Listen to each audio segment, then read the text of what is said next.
자, 안녕하십니까 평주 회원님들. 오늘은 대한항공 합병 시나리오, 대한항공이 아시아나 항공과 지금 합병을 준비를 하고 있는 상황이 나오고 있죠. 이 문의 주신 분이 있어서 관련돼서 최근에 이제 작년에 11월에 컨코를 좀 갔다 왔습니다. 그래서 담당자가 이제 시나리오에 대한 부분을 대략적으로 윤곽만 어느 정도 얘기를 해준 상황이기 때문에 제가 생각하는 거와 그리고 또 어떤 시나리오가 형성이 되고 있는지를 이야기를 좀 나누는 시간을 가져보도록 하겠습니다. 좋아요, 구독하기 해주셔서 감사드리고요. 그럼 본격적으로 방송 진행하겠습니다. 작년 11월에 컨콜 갔다 온 내용을 좀 한번 볼게요. 보고 나서 설명을 해드리도록 하겠습니다. 참고로 이제 아시아나와 대한항공 합병이 시점이 가장 중요한 시점이고, 그리고 합병 시의 시너지가 당연히 뭐 기대가 될 수 있는 부분이긴 한데, 이제 반대를 하는 나라가 있죠. 그러니까 독과점으로 상당히 좀 영향력을 발휘할 수 있을 것이다 라고 해서 미국 그리고 유럽, 일본에서 반대를 하고 있는 상황입니다. 그래서 결국에는 유럽, EU와 미국 그리고 일본의 반대를 하나하나씩 이제 넘어가야 되는 부분이라고 보시면 될 것 같아요. 그래서 EU가 미국과 일본이 제시한 부분을 이제 합당하게 충족을 시키면 넘어가는 식으로 계속 단계로 빠른 시일 안에 좀 진행을 하려고 준비하고 있는 것 같습니다.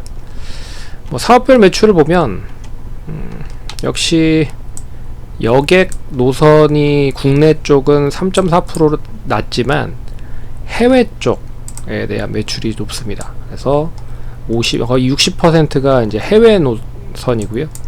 특히나 단거리보다는 장거리가 돈이 좀 되겠죠. 왜 그러냐면 장거리가 뭐 비행기 규모도 크고, 또 비행기 규모가 크니까 또 인원이 당연히 많겠죠. 여객 인원이 당연히 많을 거고, 그리고 코로나 때문에 풀렸었던 이제 펜트업 관련된 부분에 소비가 확 늘어날 수밖에 없기 때문에 뭐 여객 노선 쪽에 해외 쪽 장기 노선이 계속 좋아지고 있다 라는 게 이제 긍정적인 부분이고, 화물 노선은 좀 줄어들긴 했지만 그래도 코로나 때 원체 좀 좋았기 때문에 이게 화물 노선이 코로나 때는 이례적으로 상승을 했지만 짧게는 한 5, 6년, 7, 8년, 길게는 10년 주기로 움직이는 경향이 있다고 하더라고요. 그래서 여객 수요는 계속 좋을 거다. 그리고 기타는 항공기 제조, 판매, 정비. 이 정비 쪽에 대한 부분이 제가 봤을 때는 판매와 더불어서 좀 좋은 부분이라고 볼 수가 있는데, 아시아나도 그렇고요. 다른 LCC들도 이런 정비 기술이나 판매 기술이 그렇게 많지는 않다. 그러니까 정비 기술을 가지고 있다라는 것 자체는 동사가 이제 우주 항공 쪽이나 UAM 쪽으로도 진출할 수 있겠다라고 볼 수 있는 것 중에 하나잖아요. 그래서 다른 여객사보다는 기술이 좀 있다라는 부분으로 보시면 좋을 것 같습니다. 그래서 우리가 가장 중요하게 생각하고 있는 부분은 아시아나 항공이잖아요. 합병 관련된 부분이기 때문에 이 부분을 잘 눈여겨보셔야 될 것 같고, 여객의 수요가 계속 확대가 되고 있다. 그래서 화물에 대한 실적은 기저유가 등으로 감소하긴 했으나 유지할 가능성이다. 그래서 대략 화물 사업의 주기가 한 10년 정도라고 하더라고요. 근데 글로벌적으로 봤을 때는 7, 8년 정도는 진행이 된다. 코로나 때는 비이성적으로 상승을 너무 많이 한 거다. 그래서 11월이었기 때문에 연말 쇼핑 특수가 있을 것이고요. 그리고 화물 사업 긍정적일 거다. 그래서 4분기 실적도 뭐 나름 뭐 좋을 거라고 좀 보고 있지만, 화물 쪽에 대한 수요는 좀 줄어들 수 있을 것이다. 그래서 전체적으로 19년에 좋았었던 대비 10월까지 85%, 이게 이제 여객 수요 관련된 부분입니다. 이제 회복한 상황이고 연말까지 90%가 목표다. 그래서 여객 수요가 늘어나면서 결국 이 화물에 대한 수익을 이제 채워주는 그런 부분으로 가면 좋을 것 같아요. 여기에 중국 회복이라든지, 그리고 이제 장기 노선에 대한 회복 빠르게 좀 진행이 되고 있다 라는 부분이고요. 아시아나항공과의 합병 관련된 부분은 상당히 말을 아꼈지만 결국에는 빨리 할 거다, 이게 가장 큰 중요한 그런 시그널이었었던 것 같습니다. 그래서 현재 합병 관련 승인이 되지 않은 나라가 이 3개 나라인데, EU가 거의 영향력이 크기 때문에, 근데 EU와 미국은 좀 흡사한 그런 조건을 가지고 있다고 하더라고요. 그래서 EU가 통과되면 미국은 자연스럽게 통과될 가능성이 높고, 그러면 일본은 눈치 보고 있는 상황이기 때문에 결과적으로 EU 미국 통과되면 일본은 자연스럽게 통과가 될 가능성이 높다라고 언급을 하시더라고요. 어찌됐든 EU가 가장 까다롭다. 근데 최근에 이제 EU에서 조건부 승인 가능성이 상당히 좀 높아지고 있는 것 같습니다.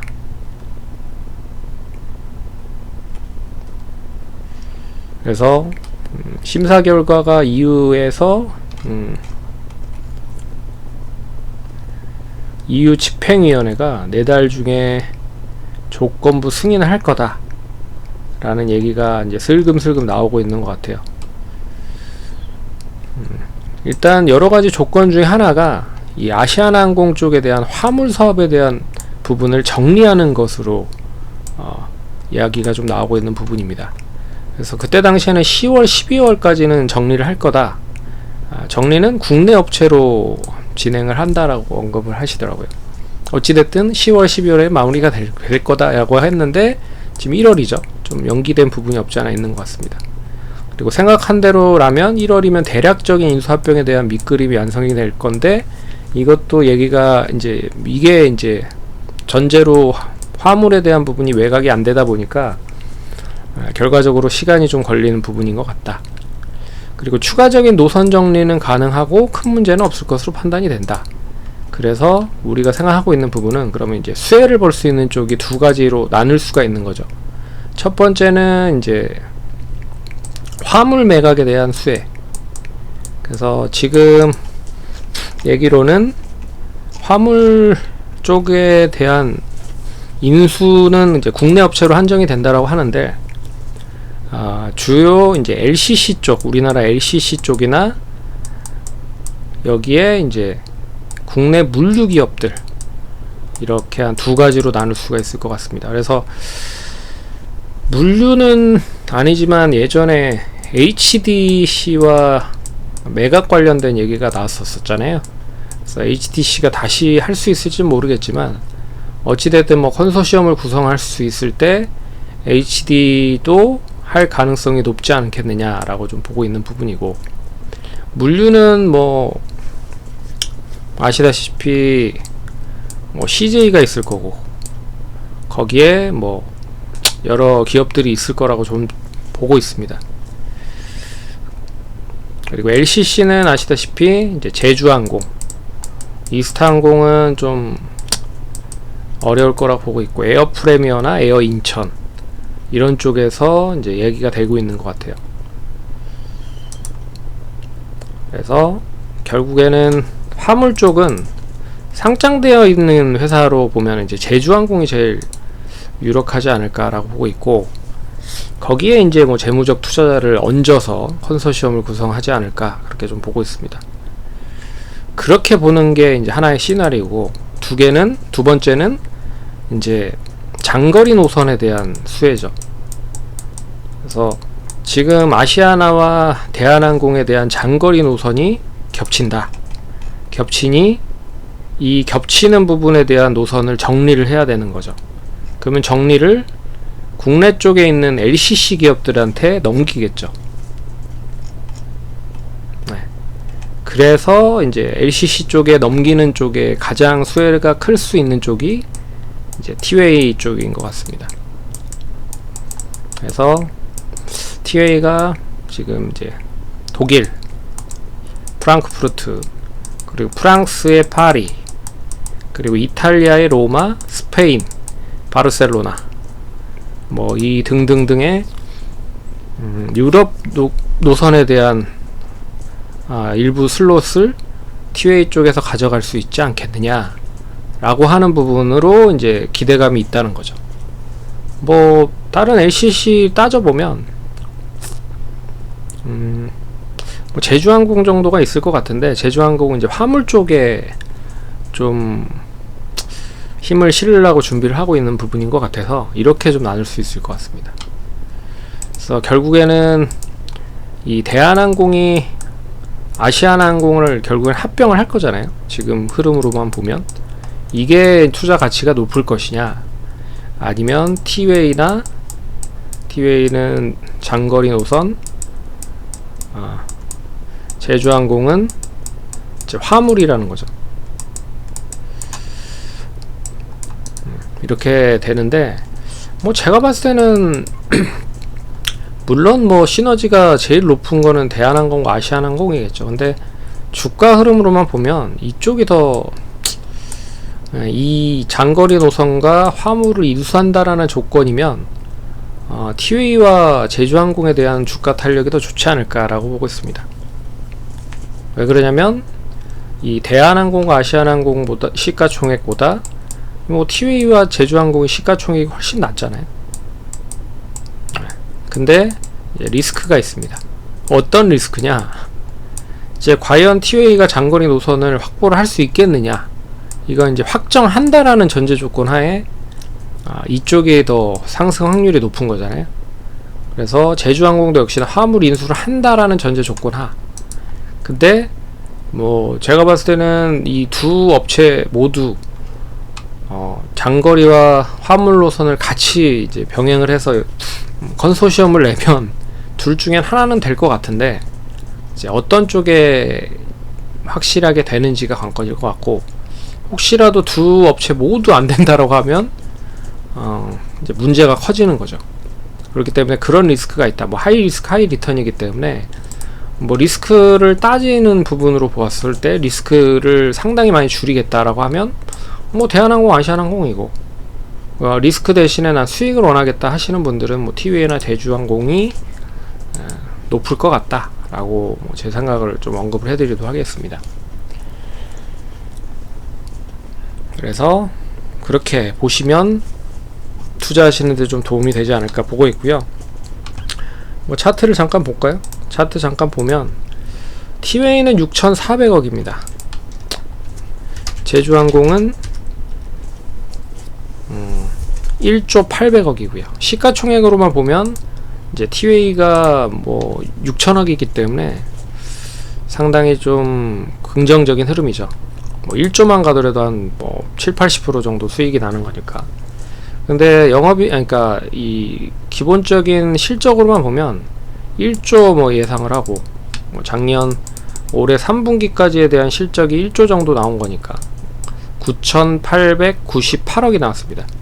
그리고 영업이익이 1,371억, 한 이익률을 보면 한 12% 정도 나온 것 같아요. 이게 이제 티웨이 항공이고, 제주항공은 1조 2천억, 당연히 더 많이 벌었겠죠. 1,400억. 근데 이익률 자체는 좀 떨어집니다. 이익률 자체는 10%가 좀 안되는, 10% 좀 넘겠네요. 10% 정도? 11% 정도 될 것 같아요. 그러니까 이익률은 좀 떨어지지만 규모가 크기 때문에 어찌됐든, 근데 이 실적으로만 보면 제주항공보다 티웨이 항공이 더 이익률 자체가 좋다 라고 보시면 될 것 같습니다. 그리고 뭐 대한항공, 아시아나항공은 뭐 이미 8조 4천억, 근데 뭐 대한항공은 11조를 버니까, 그리고 영업이익도 1조 5천억을 벌었고요. 그러니까 그거에 비하면은 뭐 시가총액이 싼 부분이 있죠. 그리고 아시아나도 8천억 900억인데 지금 매출이 한 6조 정도 3분기까지 나왔고요. 5조 5천억 나왔으니까 영업이익도 한 5천억 정도 나왔습니다. 그래서 합병이 되면 상당히 시너지는 있을 것 같다, 이렇게 보는 거죠. 예, 그렇게 투자하시는데 참고하시면 좋을 것 같고요. 그러면 성공 투자하시고 기술적 분석은 알아서 하시는 걸로 예, 참고하시고 투자에 참고하시기 바라겠습니다. 감사합니다.